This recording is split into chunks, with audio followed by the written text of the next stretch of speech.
பிறகு நபி ஸல்லல்லாஹு அலைஹி வஸல்லம் அவர்கள் சொன்னார்கள், எந்த ஒருவர் ஜனாசாவை அழகிய முறையில் குளிப்பாட்டி அவருடைய உடலில் ஏற்படக்கூடிய தகாத அடையாளங்களை மறைத்து விடுகிறாரோ அவரினுடைய 40 பெரும் பாவங்களை அல்லாஹ் மன்னிக்கிறான் என்பதாக நபி ஸல்லல்லாஹு அலைஹி வஸல்லம் அவர்கள் சொன்னார்கள். ஆக மரணித்தவரை குளிப்பாட்டுவது ஆக சிறந்த ஒரு காரியம்.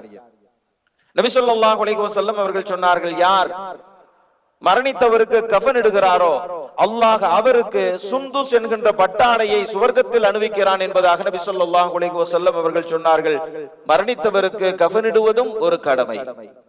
நபி ஸல்லல்லாஹு அலைஹி வஸல்லம் அவர்கள் சொன்னார்கள், யார் மரணித்தவருக்காக வேண்டி கபரு தோண்டி உள்ளே இறங்கி அடக்கம் செய்கிறாரோ, உயிரோடு இருக்கக்கூடிய ஒருவருக்கு ஒரு வீட்டை கட்டி கியாமத் வரை வசிப்பதற்கு தருகிறார் என்று சொன்னால் அவருக்கு எவ்வளவு பெரிய நன்மை கிடைக்குமோ அந்த நன்மை ஒருவருக்காக வேண்டி கபரு தோண்டி உள்ளே இறங்கி அடக்கம் செய்யக்கூடியவருக்கு கிடைக்கிறது என்பதாக நபி ஸல்லல்லாஹு அலைஹி வஸல்லம் அவர்கள் சொன்னார்கள். இதுவும் மரணித்தவர்களுக்கு நாம் ஆற்ற வேண்டிய கடமை.